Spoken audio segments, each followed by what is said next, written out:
Hello, my dear students and friends. Good afternoon to all of you. I welcome all of you on my YouTube channel English with Yes. Dear students, पिछली वाली video में हम लोगों ने relative pronoun के बारे में पढ़ा और उसमें हम लोगों ने ये सीखा कि किस प्रकार से जो है हम हु का प्रयोग, किस प्रकार से हम हुज का प्रयोग, किस प्रकार से हुइज का प्रयोग और किस प्रकार से जो है हम दैट का प्रयोग जो है करते हैं। आज की इस वीडियो में हम लोग जो है रिफ्लेक्सिव प्रोनाउन के बारे में सीखेंगे, जो कि प्रोनाउन का एक महत्वपूर्ण भाग है। तो किस प्रकार से हम जो है पहचानेंगे कि दिए गए सेंटेंस में जो है रिफ्लेक्सिव प्रोनाउन का प्रयोग हो रहा है कि इम्फेटिक प्रोनाउन का प्रयोग हो रहा है। आज की इस वीडियो में आप लोगों को मैं इस तरह से समझा दूंगा कि भविष्य में आप लोगों को कभी भी इस बात को लेकर के कन्फ्यूजन नहीं रहेगा कि दिए गए सेंटेंस में रिफ्लेक्सिव प्रोनाउन का प्रयोग हुआ है कि इम्फेटिक प्रोनाउन का प्रयोग हुआ है, क्योंकि जो प्रोनाउन जो है रिफ्लेक्सिव केस में यूज होते हैं वही सारे प्रोनाउन जो है इम्फेटिक जो है प्रोनाउन के रूप में भी जो है यूज किए जाते हैं। तो सर्वप्रथम चलिए हम लोग जो है ये जो हमारा रिफ्लेक्सिव प्रोनाउन जो है इसकी डिफिनीशन क्या होती है इसको पहले सीख लें, इसको पहले जान लें। लिखें इन reflexive pronoun the action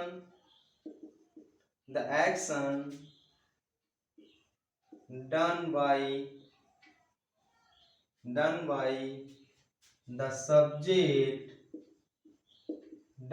the subject turns back upon it.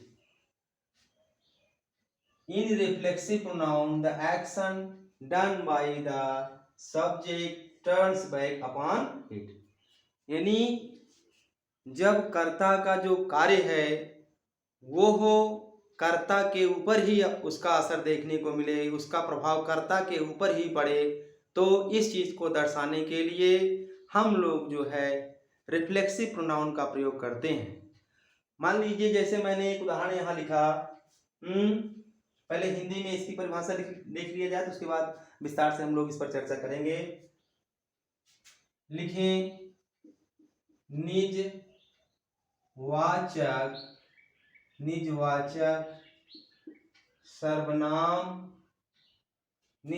सर्वनाम के द्वारा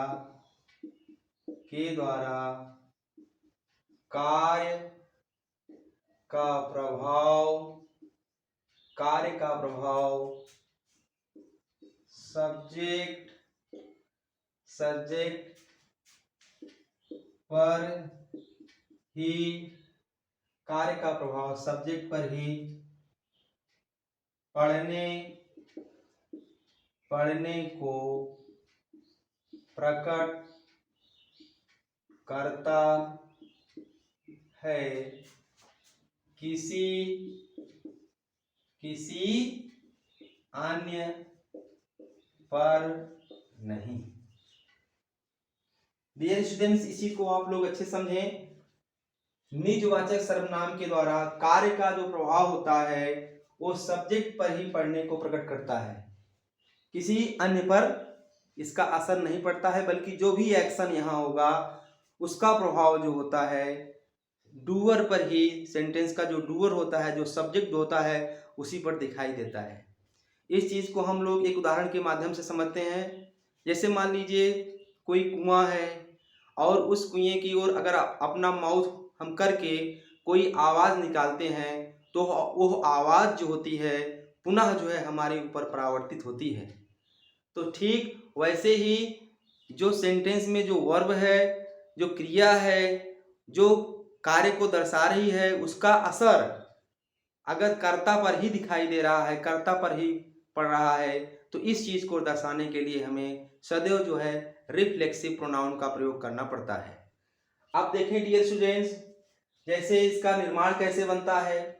इसका निर्माण जो होता है, कुछ प्रोनाउन ऐसे हैं जिनमें हम क्या करते हैं, रिफ्लेक्सिव प्रोनाउन बनाने के लिए क्या जोड़ते हैं, उसमें जोड़ते हैं सेल्फ। और कुछ ऐसे प्रोनाउन हैं जिसमें हम क्या जोड़ते हैं, जिसमें हम जोड़ते हैं सेल्फ जोड़ते हैं।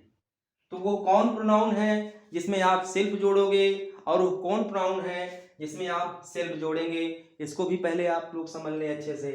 जैसे हमारा क्या है, जैसे हमारा है माई है, जैसे हमारा दूसरा क्या है, हिम है, हिम है। तीसरा हमारा हर है। चौथा हमारा योर है, चौथा योर है। और पांचवा हमारा क्या है डियर स्टूडेंट्स, इट है। अब माई का प्रयोग, हिम का प्रयोग, हर का प्रयोग, योर का प्रयोग और इट का प्रयोग जो होता है सिंगुलर नंबर में किया जाता है। तो जितने ये सारे प्रोनाउन हैं जिनका प्रयोग हम सिंगुलर नंबर में करते हैं, अगर इनका प्रयोग हमको क्या करना है, रिफ्लेक्सिव प्रोनाउन के रूप में करना है, तो इन सारे प्रोनाउन में हम जोड़ेंगे सेल्फ जोड़ेंगे। तो चलिए हम इनका निर्माण कर लेते हैं। माई को जब आप क्या करोगे, पॉजिटिव केस में यूज करो, माई का प्रयोग जो है आप किस में यूज करेंगे, रिफ्लेक्सिव में यूज करेंगे। तो ये क्या बन जाएगा, ये बन जाएगा माई सेल्फ बन जाएगा। हिम क्या बन जाएगा, हिम बन जाएगा हिम सेल्फ बन जाएगा, हिम बन जाएगा डियर स्टूडेंट्स हिम सेल्फ। हर क्या बन जाएगा, ये बन जाएगा हर सेल्फ। योर क्या बन जाएगा, ये बन जाएगा योर सेल्फ। और इट क्या बन जाएगा, ये बन जाएगा इट सेल्फ बन जाएगा। जब भी आप क्या करेंगे, माई सेल्फ का प्रयोग, हिमसेल्फ का प्रयोग, हर सेल्फ का प्रयोग करेंगे, योर सेल्फ का प्रयोग करेंगे, तो निश्चित रूप से इनका जो सब्जेक्ट होगा डियर स्टूडेंट्स तो क्या होगा, इनका सब्जेक्ट जो है आई होगा। इसका सब्जेक्ट क्या होगा, इसका सब्जेक्ट जो है ही होगा। इसका सब्जेक्ट क्या होगा, इसका सब्जेक्ट जो है सी होगा। इसका सब्जेक्ट क्या होगा, इसका सब्जेक्ट यू होगा। और इसका सब्जेक्ट डियर स्टूडेंट्स क्या होगा, या तो इट ही समझ लीजिए, या जैसे मान लीजिए इट का प्रयोग जिसके स्थान पर किया जाता है वो नाउन भी हो सकते हैं। जहां पर हम क्या कर सकते हैं, इट का प्रयोग जो है जिसके स्थान पर करते हैं वहां पर उसके स्थान पर, जिसके स्थान पर हम इट का प्रयोग करते हैं वहां पर भी क्या हो सकता है, इट सेल्फ का प्रयोग होता है। जैसे मान लीजिए हमारा क्या हो गया, टाउन वगैरह हो गया, सिटी वगैरह हो गया, तो इनके लिए हम इट प्रोनाउन यूज करते हैं। तो अगर मान लीजिए टाउन सिटी दिया गया है तो उसके स्थान पर क्या करेंगे, जब हम रिफ्लेक्सिव प्रोनाउन को यूज करेंगे तो हमको इट सेल्फ लगाना पड़ता है। इसी प्रकार से सेल्फ कहाँ लगाओगे डियर स्टूडेंट्स, सेल्फ का प्रयोग जो है हम कहाँ करते हैं, सेल्फ का प्रयोग अगर मान लीजिए क्या है, जैसे यहाँ दिया गया है आवर, जैसे यहाँ क्या दिया गया है, देम दिया गया है, जैसे यहाँ दिया गया होगा योर। अब आप लोग सोच रहे होंगे कि योर के साथ जो है सेल्फ ही लगता है, और क्या लगता है, योर के साथ जो है सेल्फ ही लगता है, ये क्या है।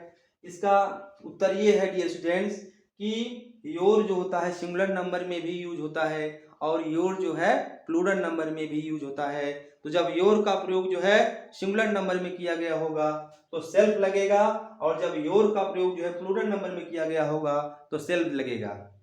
तो जब हम क्या करेंगे, आवर को पॉजिटिव केस में यूज करेंगे तो हमारा क्या हो जाएगा, हो जाएगा आवर सेल्फ हो जाएगा। देम क्या हो जाएगा, देम हो जाएगा देम सेल्फ हो जाएगा। और योर क्या हो जाएगा, योर हो जाएगा योर सेल्फ हो जाएगा। तो इस तरह से हम क्या कर सकते हैं, इन रिफ्लेक्सिव प्रोनाउन का प्रयोग जो है करते हैं। कहाँ करते हैं, जब हमको इस चीज को दर्शाना हुआ कि जो एक्शन जो हो रहा है, जो क्रिया जो हो रही है वो परावर्तित हो रही है किस पर, सब्जेक्ट के ऊपर ही परावर्तित हो रही है। तो इस चीज को दर्शाने के लिए हम लोग जो है निश्चित रूप से रिफ्लेक्सिव प्रोनाउन का प्रयोग करते हैं। और एक चीज जान ले डियर स्टूडेंट्स कि हमारा जो रिफ्लेक्सिव प्रोनाउन है ये क्या होता है, it is always used after the verb. ये जो आपके क्या है रिफ्लेक्सिव केस के जो प्रोनाउन है इनका प्रयोग सदैव जो होता है क्रिया के बाद ही होता है। और इम्फेटिक प्रोनाउन अभी हम जब लोग पढ़ेंगे तो एक बार इसके बारे में फिर चर्चा कर लेंगे तो हर चीज अच्छे से क्लियर हो जाएगी और आपको कभी भी इस चीज का डाउट नहीं रहेगा कि ये माई सेल्फ जो है हमारा कहाँ रिफ्लेक्सिव प्रोनाउन है और कहाँ पर हमारा इम्फेटिक प्रोनाउन है। हिमसेल्फ जो है कहाँ पर हमारा रिफ्लेक्सिव प्रोनाउन है और कहाँ पर इम्फेटिक प्रोनाउन है। इस चीज को हम एक बार हम लोग पुनः चर्चा करेंगे जब इम्फेटिक प्रोनाउन के बारे में पढ़ेंगे। तो इस चीज को आप लोग नोट डाउन कर लें और इसके बाद हम लोग जो है उदाहरण के द्वारा इस चीज को और बेटर वे में समझेंगे।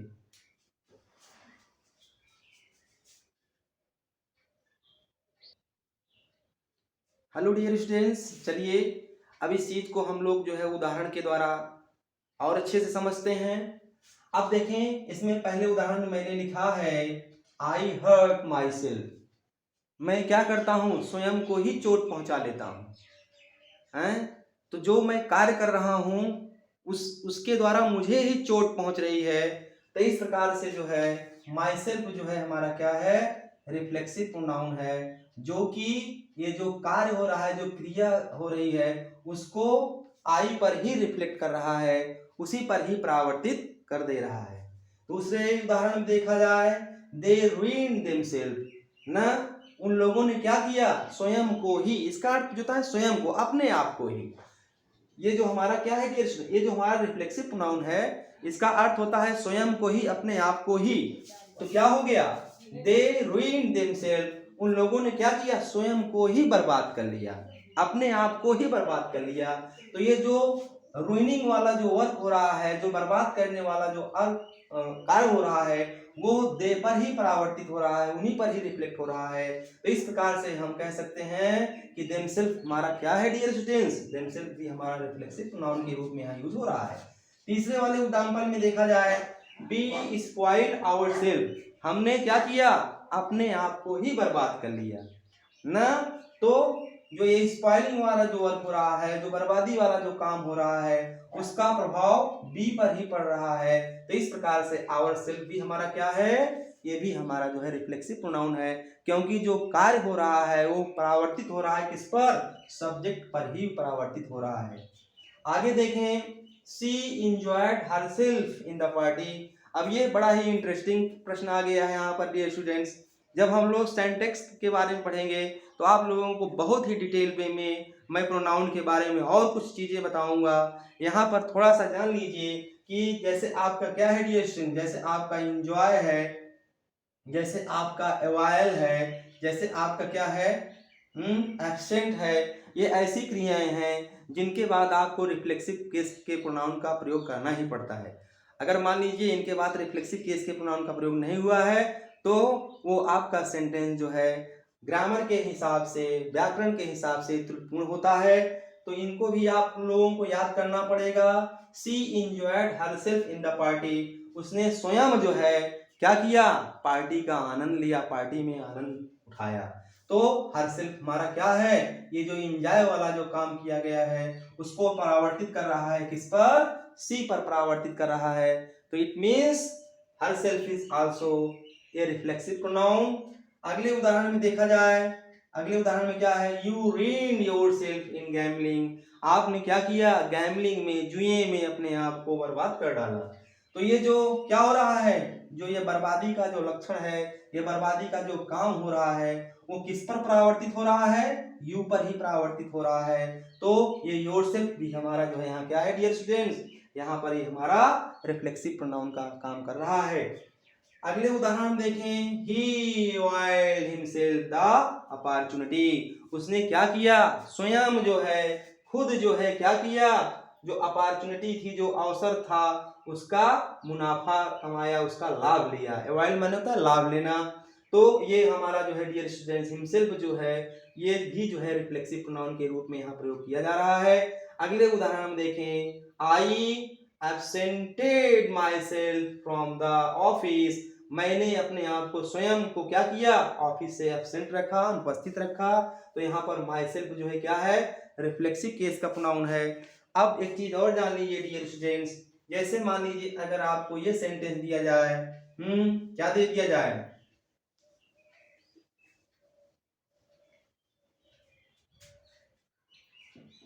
जैसे यहां दे दिया जाए ही qualified, he qualified himself for the post, he qualified himself for the post। और एक दूसरा उदाहरण ये दिया जाए, she hid herself, she hid herself। अब बताएं यहाँ पर herself का प्रयोग और यहाँ पर himself का प्रयोग, whether the use of him or whether the use of herself in the second sentence is right or wrong। अब बताइए, ये चीज जो है बहुत ही इंपॉर्टेंट चीज है। तो डियर स्टूडेंट्स, इस चीज को आप लोगों को मैं और डिटेल वे में जब सेंटेंस पढ़ाऊंगा तो वहां बताऊंगा, लेकिन जान लीजिए आप कि क्वालिफाई जो है और हिड जो है, इसी प्रकार से कीप है, ऐसी तमाम क्रियाएं हैं, 4 6 10 क्रियाएं हैं जिनके बाद कभी भी रिफ्लेक्सिव केस के प्रोनाउन का प्रयोग नहीं होता है। तो इन सारी चीजों को मैं डिटेल वे में आप लोगों को उस समय पढ़ाऊंगा जब आप लोगों को सेंटेंस पढ़ाना शुरू कर दूंगा। तो हिड के बाद भी क्या होता है, कभी भी रिफ्लेक्सिव केस के प्रोनाउन का प्रयोग नहीं होता है। अब आपको क्या करना चाहिए, हिड के बाद और क्वालिफाइड के बाद और कीप के बाद अगर इस तरह की क्रियाएं दे दी जाएं तो इनके बाद कभी भी रिफ्लेक्सिव केस के प्रोनाउन का प्रयोग नहीं होता है डियर स्टूडेंट्स। चलिए, इस चीज को हम लोग अच्छे से समझ लिए हैं। अब जो है चलिए हम जल्दी से हम लोग जो है एम्फेटिक प्रोनाउन के बारे में पढ़ते हैं। एम्फेटिक प्रोनाउन क्या होता है? हेलो डियर स्टूडेंट्स, चलिए इसके बाद हम लोग जो है एम्फेटिक प्रोनाउन के बारे में पढ़ेंगे। एम्फेटिक प्रोनाउन में सारे वही प्रोनाउंस यूज होते हैं जिनका प्रयोग जो है हम लोग कहाँ करते हैं, जिनका प्रयोग हम लोग रिफ्लेक्सिव प्रोनाउन में करते हैं। तो हम कैसे अंतर को समझें, कैसे हम इस चीज को जानें कि कहाँ पर जो है माई सेल्फ जो है, आवर सेल्फ जो है, देम सेल्फ जो है, हर सेल्फ जो है, इट सेल्फ जो है रिफ्लेक्सिव प्रोनाउन है और कहाँ पर ये जो है हमारा एम्फेटिक प्रोनाउन है। तो चलिए पहले इसकी डिफिनीशन याद करते हैं।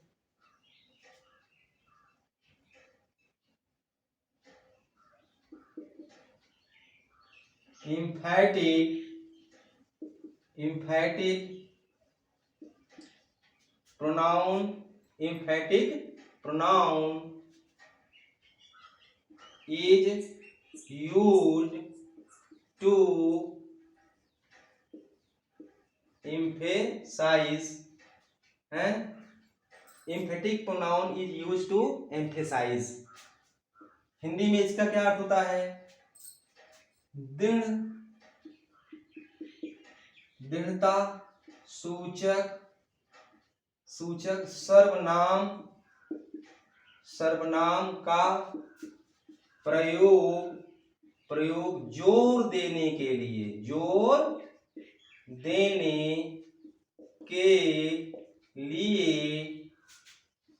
किया जाता है। जब किसी चीज पर आपको जोर देना हो तब जो है आपको क्या करना पड़ता है, तब आपको एम्फेटिक प्रोनाउन का प्रयोग करना पड़ता है। अब देखो, जैसे मान लीजिए अगर हम यहाँ एक एग्जांपल लेते हैं, ही डिड द वर्क। अब देखो, अगर इस तरह से हम लिखते हैं ही डिड द वर्क, उसने काम किया, तो अब यहाँ पर इसकी मीनिंग क्या हो रही है, बहुत नॉर्मल मीनिंग निकल रही है, बहुत सामान्य सा इसका अर्थ निकल रहा है।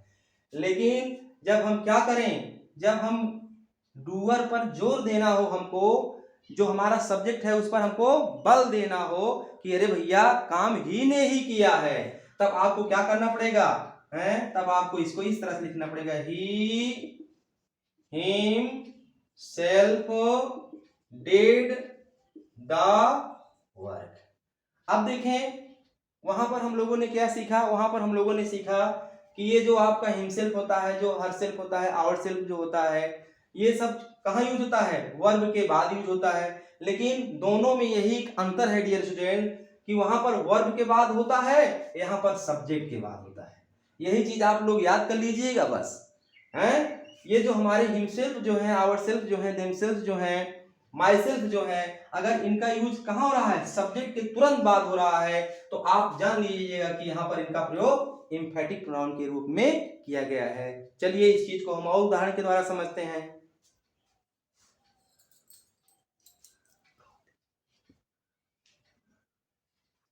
चले अब हम लोग जो है इस चीज को उदाहरण के द्वारा समझते हैं। इसमें क्या दिया गया है डियर स्टूडेंट्स, इसमें यह दिया गया है इस उदाहरण में, आई माईसेल्फ डिड इट, मैंने इस कार्य को खुद किया है। वहां पर स्वयं होता था, यहाँ पर क्या होता है, यहाँ पर इसका अर्थ क्या निकलता है, खुद किया है। आई माईसेल्फ डिड इट, मैंने यह कार्य खुद किया है, अपने आप किया है। अगर मान लीजिए कोई काम आपने किया है और आप पर कोई डाउट कर रहा है, संदेह कर रहा है, तो आप क्या करते हो, अपने जो आपने जो कार्य किया है ना, क्या कर रहे हो, उस पर जोर देने के लिए यहाँ पर माईसेल्फ का प्रयोग कर रहे हो।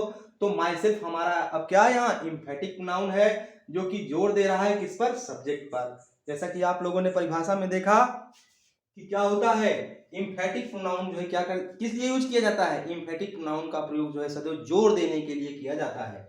दूसरे वाले एग्जांपल में देखें, दे देमसेल्व्स एडमिटेड इट, उन्होंने स्वयं इस चीज को स्वीकार किया ना, यानी स्वयं उन लोगों ने इस चीज को स्वीकार किया है। तो देमसेल्फ जो है क्या कर रहा है, दे पर जो है जोर डाल रहा है, इसलिए हमारा देमसेल्फ जो है क्या है डियर स्टूडेंट्स, एम्फेटिक प्रोनाउन है। यहाँ पर देखें, आई माईसेल्फ सॉल्व दिस क्वेश्चन, मैंने स्वयं जो है इस प्रश्न को हल किया है। तो ये माईसेल्फ जो है आई पर क्या कर रहा है, जोर दे रहा है। तो माईसेल्फ हमारा यहाँ क्या है, एम्फेटिक है। सी हरसेल्फ फाउंड द सॉल्यूशन, उसने स्वयं जो है सॉल्यूशन को प्राप्त किया। तो हरसेल्फ जो है सी पर जोर दे रहा है। और पांचवें और अंतिम उदाहरण देखें, the town itself is very big, जो टाउन है स्वयं में ही क्या है, बहुत विशाल है, बहुत बड़ा है। तो ये इटसेल्फ जो है क्या कर रहा है, टाउन पर जो है जोर दे रहा है। तो इस प्रकार से जब itself, herself, myself, themselves, ourselves, yourself, इनका प्रयोग जब क्रिया के बाद होता है तब आप जान लीजिएगा कि ये जो है रिफ्लेक्सिव प्रोनाउन है। और जब इनका प्रयोग सब्जेक्ट के तुरंत बाद किया गया होगा डियर स्टूडेंट, तो जान लीजिएगा ये हमारे क्या है, एम्फेटिक प्रोनाउन है। तो आज की वीडियो में मुझे पूरी उम्मीद है कि आप लोग इस चीज को अच्छे समझ गए होंगे कि हम जो है किस प्रकार से इस चीज के अंतर को समझें कि कहाँ पर जो है myself, ourself, themself reflexive pronoun है और कहाँ पर ये जो है एम्फेटिक प्रोनाउन है। अगर वर्ब के बाद प्रयोग होता है इनका तो ये जो होते हैं रिफ्लेक्सिव प्रोनाउन हो जाते हैं, और ये इनका सब्जेक्ट के तुरंत बाद प्रयोग हो तो ये सब हमारे एम्फेटिक प्रोनाउन हो जाते हैं डियर स्टूडेंट। तो आज की क्लास अब हम यहीं पर समाप्त करते हैं, आप लोगों से विदा लेते हैं। तो जो लोग इस चैनल पर पहली बार आए, कृपया वो सारे लोग इस चैनल को सब्सक्राइब कर लें, क्योंकि अभी आप लोगों को मैं बेसिक चीज़ें पढ़ा रहा हूँ। जब बेसिक चीज़ें पार्ट्स ऑफ स्पीच पढ़ा दूंगा तो इसके बाद अभी तमाम ऐसे नियम्स लेकर के मैं आऊँगा जो कि आपके लिए बहुत ही इम्पोर्टेंट होंगे। तो हम अब आप लोगों से विदा लेते हैं। Thanks for watching this video.